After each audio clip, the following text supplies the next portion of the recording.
Stories थी। आज का स्टार था ऑटो, जहाँ पर Bajaj auto, hero MotoCorp, Tata Motors, M&M, Ashok Leyland, किसी का भी नाम ले ले, सब में खरीदारी थी। इसके अलावा आईटी में खरीदारी थी तो टीसीएस जैसे स्टॉक वापस 3600 के पार, नया साल का ऊपरी स्तर टीसीएस ने आज हिट कर दिया। इन्फोसिस नया हाई आज अप्रोच करता हुआ दिखाई पड़ा। तो आईटी में जो खरीदारी है कुछ समय पहले तक जहां लैगार्ड्स थे वो आज वापस गेनर की तरफ आ चुके हैं। आज एचडीएफसी बैंक चला, एक बहुत लंबे समय बाद वहाँ पर थोड़ी बहुत खरीदारी आते हुए दिखाई पड़ी। प्रेशर था एफएमसीजी में, तो उसमें आप काउंट कर लो Asian Paints, ITC, HUL, Britannia, सब में आज दबाव बनता हुआ दिखाई पड़ा। लेकिन आज थोड़ा पीएसयू में बाइंग थी, थोड़ा चीनी में बाइंग थी, तो ऐसे मिला जुला मूव आता हुआ दिखाई पड़ा। लेकिन पीएसयू, रियल्टी, एफएमसीजी यहाँ थोड़ा बहुत प्रेशर था इन टोटल। लेकिन आईटी, ऑटो, मेटल यहाँ पे खरीदारी थी। तो इस तरह के मूव आते हुए दिखाई पड़ रहे हैं। अब धीरे धीरे हम अर्निंग की तरफ जा रहे हैं, धीरे धीरे हम फेस्टिव साइड पे जा रहे हैं। तो मार्केट अब कुछ कुछ उन चीज़ों को भुनाने की कोशिश करेगा। बाकी ट्रिगर्स जो हैं वो वेट हैं। 12 तारीख को इन्फोसिस के नंबर आए, कल डेट आ भी गई। तो लाइक वाइज अब नेक्स्ट मंथ अर्निंग का है तो उसको भी आप ध्यान रखेंगे। और फेस्टिव चीयर भी शुरू है, तो ट्यूसडे को गणपति है, उसके बाद से चीज़ें शुरू हो जाएंगी।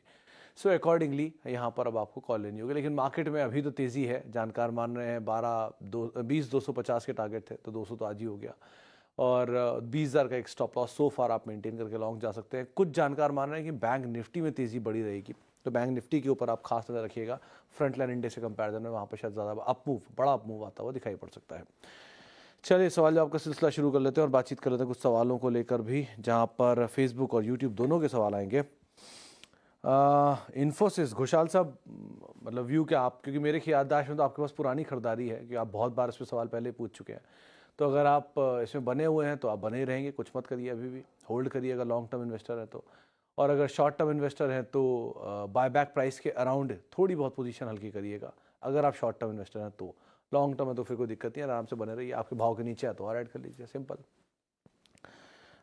JFS, should I continue to hold as allotted share or sell them? JFS is Jio Financial Services, if I am not wrong.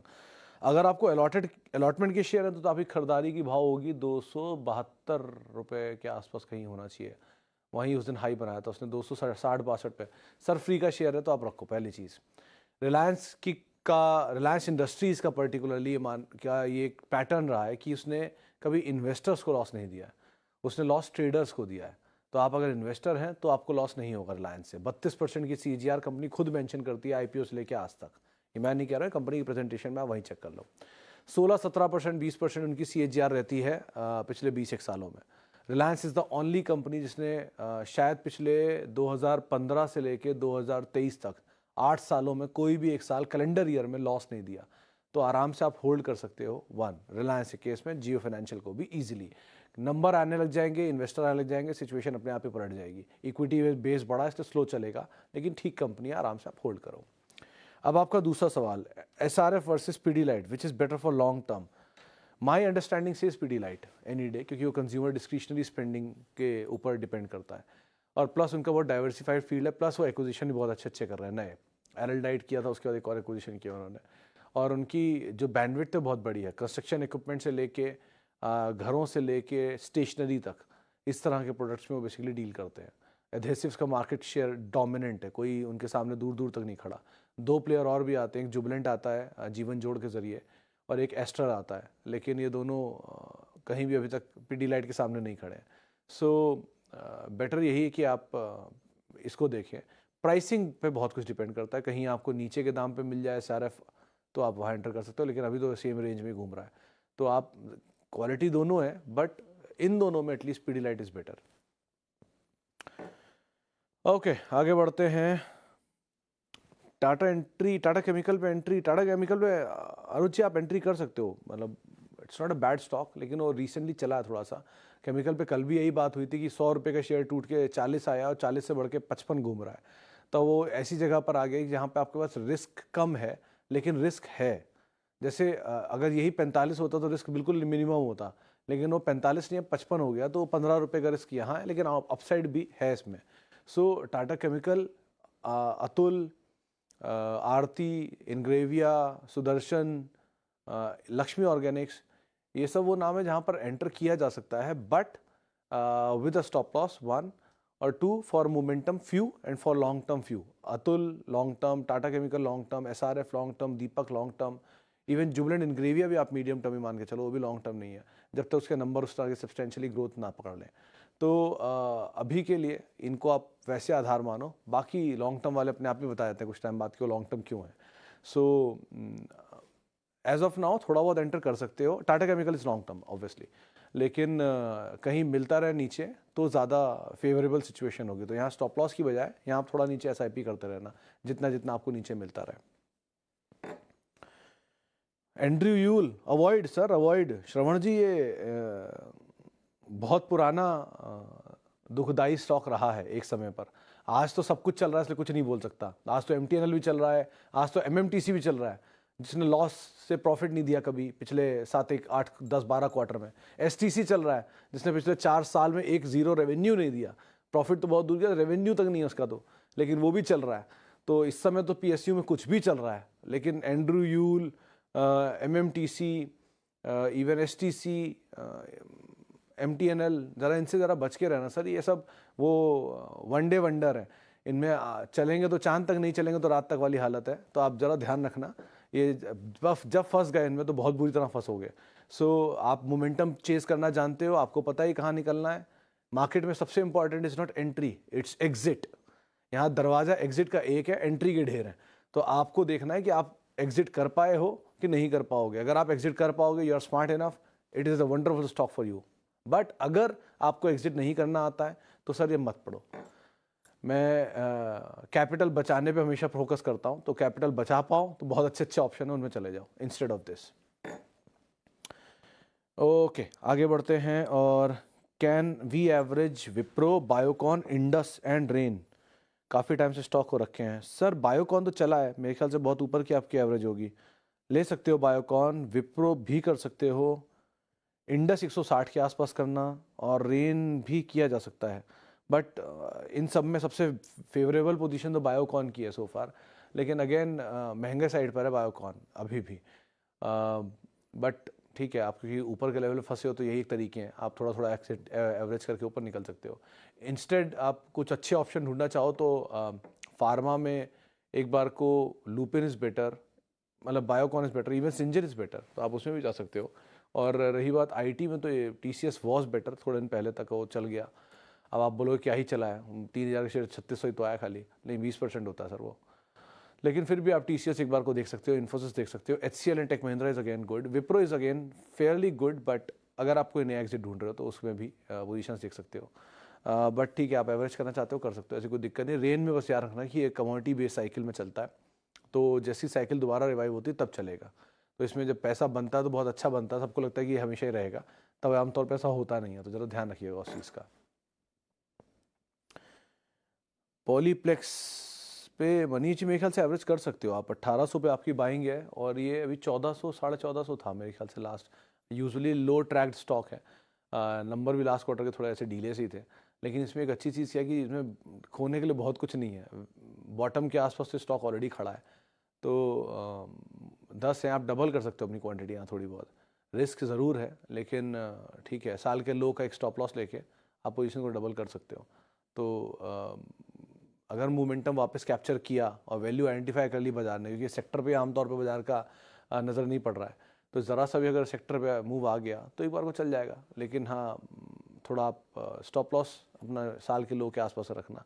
बाकी हाल का मूव आ गया तो पता नहीं, लेकिन लास्ट जो ट्रैक किया था मैंने तो यही दाम था, साल के लो के आसपास ही ट्रेड कर रहा था तब तो ये। ओके, अब कुछ सवाल ले लेता हूँ, यूट्यूब वाले भी कहाँ गए, हाँ ये रहे। आरती इंडस्ट्रीज करंट लेवल, हरी जी इतना तो चल गया, उसके बाद करंट लेवल पे आरती इंडस्ट्रीज मतलब साल के लो से तो अच्छा रिबाउंड हो गया। बहुत बार सवाल आते थे साल के लोस पे, लेकिन फिर भी ठीक है, आप एंटर करना चाहते हो एंटर कर जाओ। बट साल के लो जो है वो आपका स्टॉप लॉस होगा, वो जितना भी डिफरेंस हो वो आपका लो होगा, या तो ज़्यादा उससे 1, 2, 5 रुपये और नीचे रखना बल्कि stop loss. Chances are thinly low कि दोबारा हिट करेगा, लेकिन आप फिर भी जाना चाहते हो तो वो आपका स्टॉप लॉस ज़रूर रहेगा यहाँ पे। Jio Finance for 5 year long term view. Manu sir, Jio और रिलायंस और टीसीएस और इन्फोसिस, सवाल का जवाब एक ही रहेगा। किसी भी कंपनी का 5 साल का व्यू देखने के लिए आपको एटलीस्ट उसके 4 क्वार्टर के नंबर देखने पड़ते हैं। तो 4 क्वार्टर के नंबर आ जाए, फिर उसके बाद 5 या 50 साल के व्यू रख सकते हो आप। 5 साल हर पहला जब माइलस्टोन पार होगा तब आप दूसरा देखोगे ना। तो पहला माइलस्टोन तो आने दो, अभी तो एक क्वार्टर का नंबर भी नहीं आया। तो quarter by quarter revenue, situations, profit, ये सब देख लो, फिर 5 साल का 50 साल का विजन रख लेना। सिर्फ शेयर लिस्ट हुआ है और आप 5 साल का व्यू रख लो, ये तो गलत बात है ना, इसका तो कोई लॉजिक ही नहीं बैठता है। आप भी पेट्रोल टैंक देख के रास्ता तय करते हो ना, तो पहले पेट्रोल टैंक तो देख लो कितना भरा हुआ है इसका, फिर आगे देखेंगे 5 किलोमीटर चलना है कि 50 किलोमीटर चलना है। सो अभी it's too early to say anything, आप आने दो नंबर, अकॉर्डिंगली हम कॉल लेंगे। अभी के लिए आप, अगर आपके पास है तो बने रहो, बिकॉज इस कंपनी के पास 6.5% स्टेक है रिलायंस का, जिसकी वैल्यू 1,30,000 करोड़ बैठती है और जिसकी शेयर वैल्यू करीब 180 रुपये बैठती है। धंधे का 30 रुपये ऊपर जोड़ देता हूँ तो 210-220 की फेयर वैल्यू है, बाकी प्रीमियम चल रहा है। और क्योंकि प्रमोटर ने 211-212 पे लिया है तो मैं अज्यूम करके चल रहा हूँ कि वो आपके लिए एक स्टॉप लॉस रहेगा। तो इतना अभी का बेसिक गणित कहता है, बाकी आगे जो जो नंबर आते रहेंगे, सिचुएशन वैसे वैसे रिवाइव होती रहेगी, तब हम कॉल लेंगे। I have 40 share of DBS Lab at 3600, L&T Tech 30 share eight 3300, HCL 200 share eight 1100 and TVS 50 share eight 3620। TVS नहीं होगा सर, ये TCS होगा।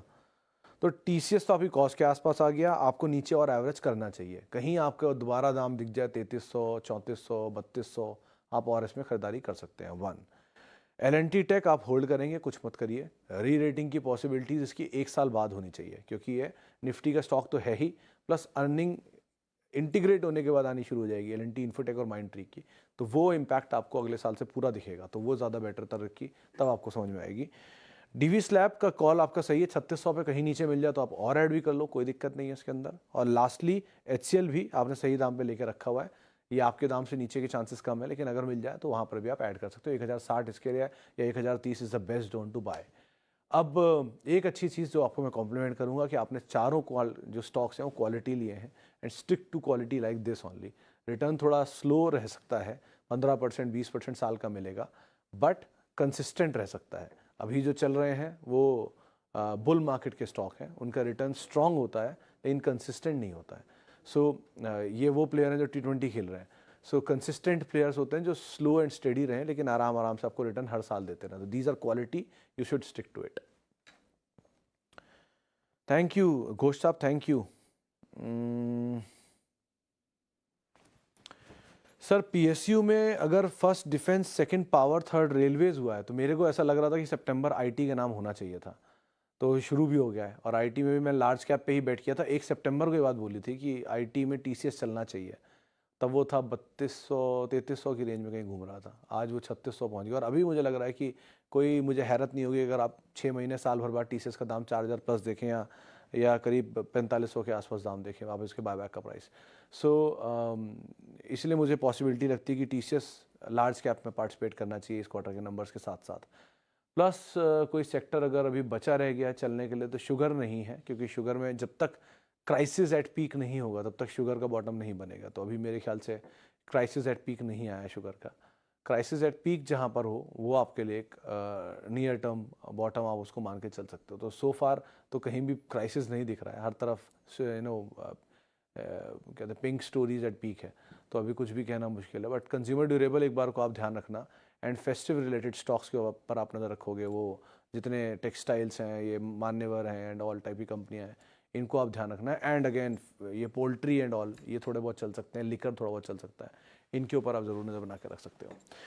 चलिए फिलहाल अब इतने सवालों में शामिल करूंगा, माफ़ी उन सभी लोगों से जिनसे बातचीत नहीं हो पाई, और बहुत बहुत शुक्रिया उन सभी लोगों का जिन्होंने हमसे सवाल पूछा। और आपसे मुलाकात होगी अब सोमवार को। आप जुड़ सकते हैं मेरे साथ @सुमित रिसर्च मेरा ट्विटर हैंडल है, और किसी भी निवेश से पहले अपने वित्तीय सलाहकार की राय ज़रूर ले लें। और आप सवाल पूछ सकते हैं CNBC आवाज़ के फेसबुक और यूट्यूब पेज पे रोज़ शाम को 3:30 बजे। नमस्कार।